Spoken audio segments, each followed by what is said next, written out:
Samuel of Morocco.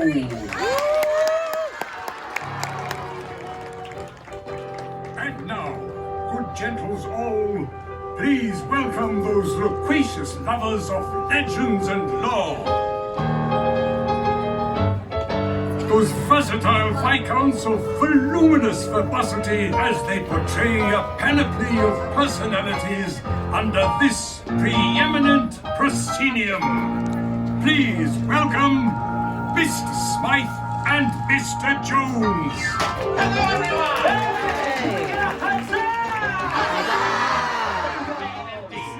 I'm Mr. Smythe and I'm Mr. Jones. And how's each and everybody doing today? Welcome to the theater, the famous Royal Theater. And while we're in the theater, I say let's do a play. Using our imagination as well as some good enunciation. Together we will be creating a creation that will take your breath away.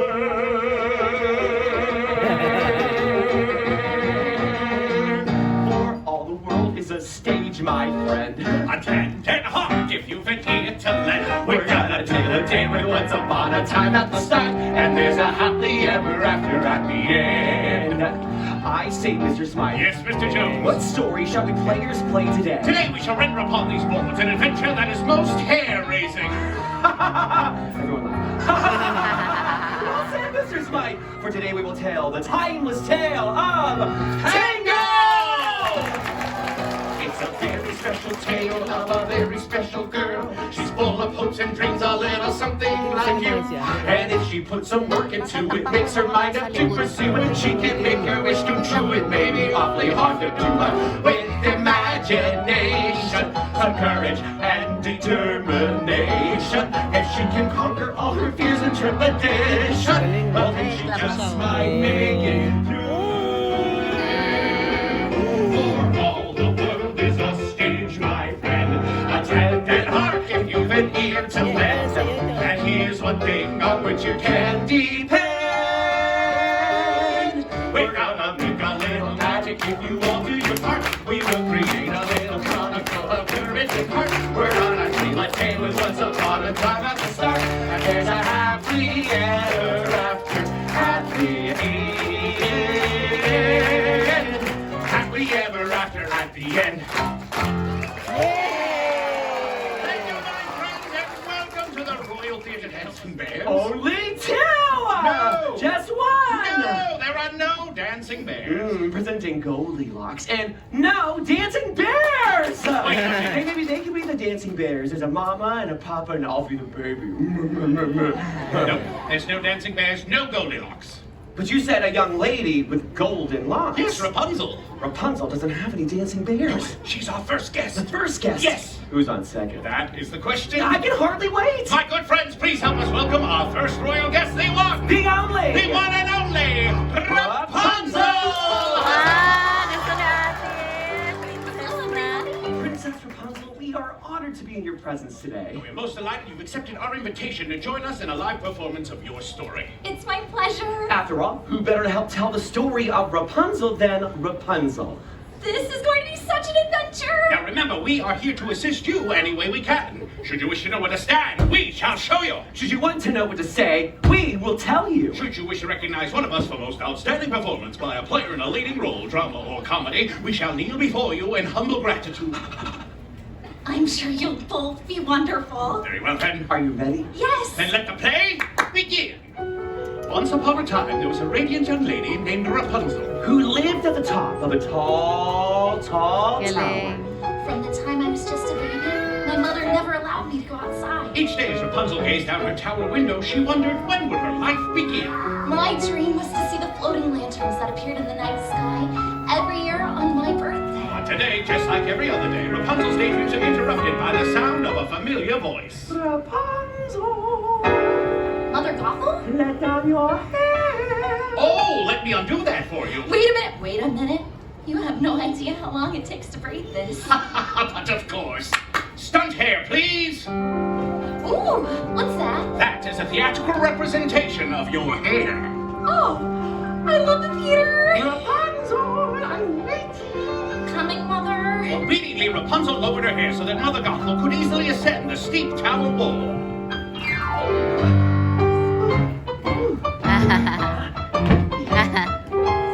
Apple, dearie. Thank you. It should be noted by all the lieutenants, Mother Gothel was not Rapunzel's real mother. That's right. I was kidnapped by Mother Gothel when I was just a baby. And why was Rapunzel kidnapped? Mr. Jones? Because of her magic hair. Yes, which keeps Mother Gothel... The fairest of them all! Oh, Rapunzel. Oh. Princess. Rapunzel, Mummy's feeling a bit run down. Why don't you let me brush your hair while Mr. Smythe sings your magic song? Flower, gleam, and glow. Whenever I sang the magic song, my hair began to shimmer and glow. And as it glowed, it kept Mother Gothel young with its special healing powers. As Gothel brushed the enchanted hair, the years melted away. Like sands to the hourglass, thus were the days of our lives. Thank you, my... Princess. Thank you, my dear. Now go get my mirror.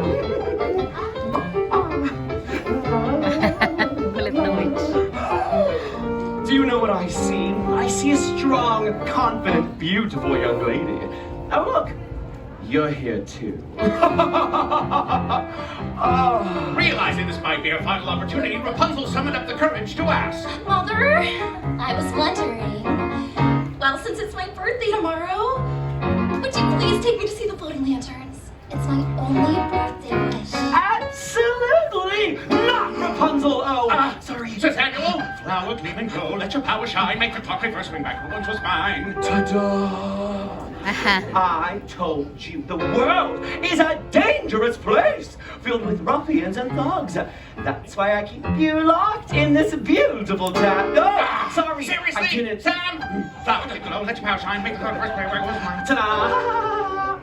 For your own safety, my dear, you will never, ever, ever, ever, ever, ever leave this tower, ever! Trust me, Rapunzel, a mother knows best. Rapunzel was determined to see those floating lanterns, so she did what any imprisoned 18-year-old girl would do. She packed up a frying pan and headed for the window. Looking down, Rapunzel spotted a young man climbing the tower. A stranger? And after the man hauled himself up into her tower room. Let's have a hearty huzzah for Flynn Rider! Huzzah! Quickly, Rapunzel did what any imprisoned 18-year-old girl who just knocked out a climbing stranger would do. After that, she went through his belongings, found a royal crown, and hid it. Now surely I can convince him to take me to see the floating lantern. What Rapunzel didn't know was that the crown was stolen! Flynn was a wanted man. Look, Blondie, there is no way that I will ever take you to see the... Okay, I will take you to see the lanterns. Anything to get that crown back. And so Rapunzel let down her hair. And down the tower they climbed. Okay, well, this isn't weird. Climbing down hair. As they scaled down the stone wall, the stranger introduced himself as... Flynn Rider. And before Rapunzel could say... Holy hairbrush, Flynn! Their feet were on the ground and they were off and running on a new adventure. I can't believe I did this! This is so fun! I just hope I don't run into any ruffians or thugs. Hoping to end this adventure as quickly as possible. And avoid being arrested by the royal guards, Flynn said. Hey, are you hungry? Because I know a great place for lunch. And thus he led the way to the snuggly duckling tavern. Which, as it turns out, was filled with ruffians and thugs. Hello! Look at all of these ruffians and thugs. A lot of ruffians and thugs. The Ruffian and Thug Festival must be in town today. Oh, I can't wait for the axe throwing competition, the fire breathing show. I hope you have fast reflexes, Blondie. No, think it'd be a whole lot safer if we just turned you around and got you back home. What do you say, Blondie? Let's get you back to your tower and get that crown back. Excuse me. Are you Flynn Rider? Do I look like Flynn Rider? What do you think? Does he look like Flynn Rider? Give me back my stranger! I need him to take me to see the floating lanterns. It's my dream Don't any of you have a dream? I had a dream once. I've got a dream. I've got a dream. See, I ain't as cruel and vicious, sorry, as I seem.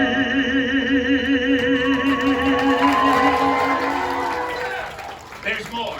Though I do like breaking femurs, you can count me with the dreamers. Like everybody else, I've got a dream. Hey, I've got a dream. Well, take it away, fellow ruffian.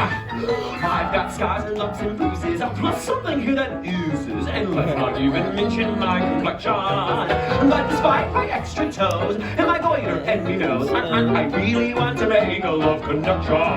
He's got a dream. He's got a dream. I've got a He's dream. got a dream. I just want to see the floating lantern gleam. And with every passing hour, she's so glad she left her tower. Like all you lovely folks, she's got a dream. Yes, way down deep inside, we've got a dream. Yeah! Suddenly, out of nowhere, came a brand new character nobody had ever seen. Huh? Well, I've seen him. It's Maximus, a horse of the Royal Guard, and he's after me. Follow me. There's a secret passage. Run!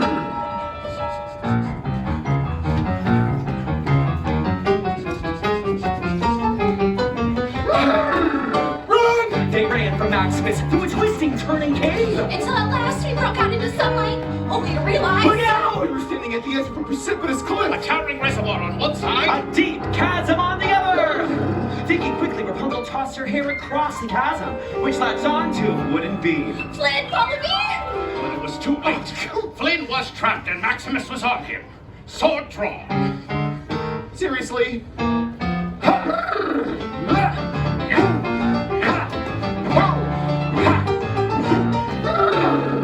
What?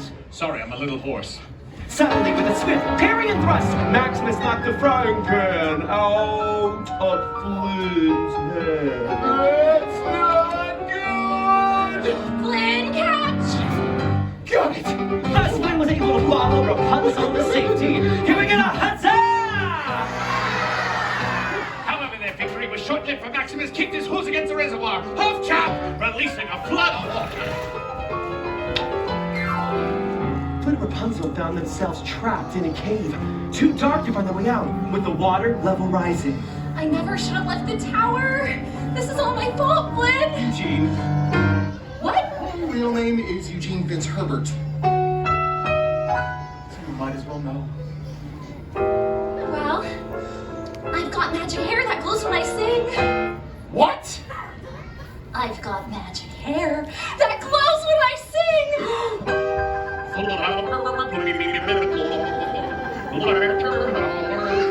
Rapunzel's hair illuminated the water with its magic light and led them out of the cave, giving it a huzzah! Let's hear it for the backside of water!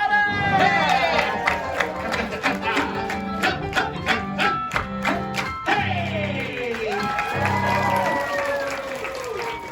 Once on dry land, Eugene kept his promise and took Rapunzel to see the floating lanterns. Wait a minute. Where's the boat? What boat? You were in a boat? She's right, we're definitely in a boat. We don't have a boat. Oh, but it was so romantic. You can't leave that part out.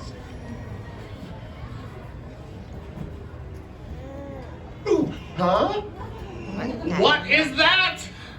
A theatrical representation of our boat. I love the theater. Sir Samuel? Every year, on this day, the king and queen release the floating lanterns in honor of their lost daughter. They're so beautiful. And as the sky fills with the lantern's warm glow, I realized I was falling in love. and at last I see the light, and it's like the fog has lifted, and at last I see the light, and it's like the sky is new, and it's warm and real and bright, and the world is somehow shielded.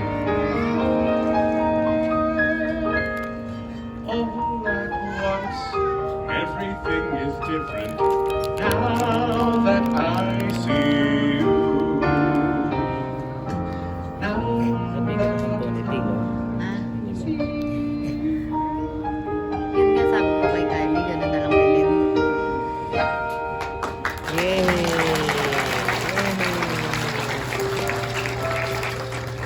What is this picture? It's a symbol of the royal family, the king, the queen, the missing princess. The missing princess? The missing princess! Eugene, I have to go! And as quickly as she could, Rapunzel raced back to her tower. Rapunzel, where are you going? Rapunzel, where have you been? Out there, discovering who I really am. I'm the missing princess.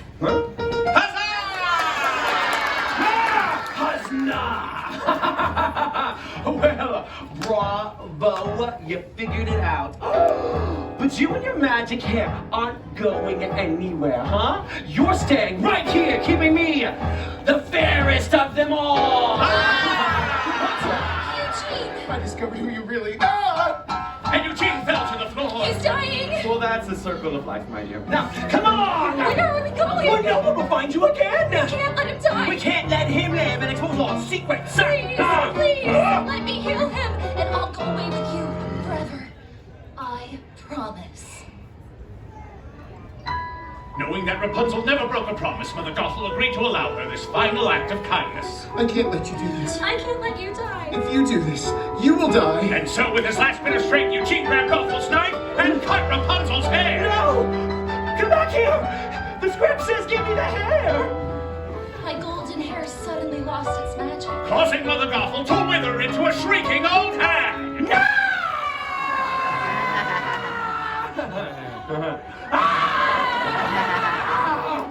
Thou cursed brat! Seest what thou hast done!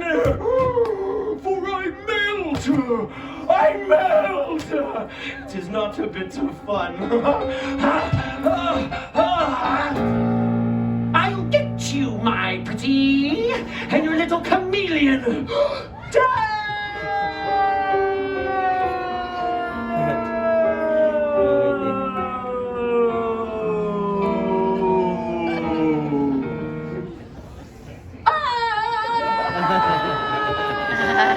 Hindi pa tapos.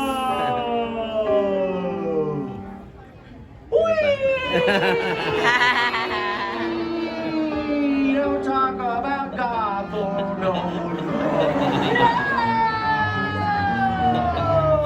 no. Ouchie. At last, Eugene, I see the light. Everything is different now that I see you. And with his last breath, Eugene uttered the words. You were my new dream. Nagkatabi And ka you were mine. si Rapunzel. Rapunzel was heartbroken. In finding her dream, she had lost true love. And all that remained was a single tear. That tear fell upon his cheek, and it began to glow. You see, the same magic that was in Rapunzel's hair was also present in the single teardrop. Its healing light flowed through Eugene and sprang forth, swirling around the tower room. And with that light came new life and new love. Can we get a huzzah? We returned to the kingdom and revealed Rapunzel as the missing princess. At which point the king. No, and the queen. My real mother and father welcomed me with open arms. It wasn't long before Rapunzel married Eugene. Eugene married Rapunzel. And we all lived. Happily ever after. Loyal subjects, a royal round of applause for Princess Rapunzel. And can we get a hearty huzzah for Queen right here? And let's not forget our music man, Sir Samuel of Morocco. And so we made a little magic and you all did your part. Yes, we preserved it as a chronicle of narrative art. We told a fairy tale with once upon a time at the start. Had a happily ever after. Happy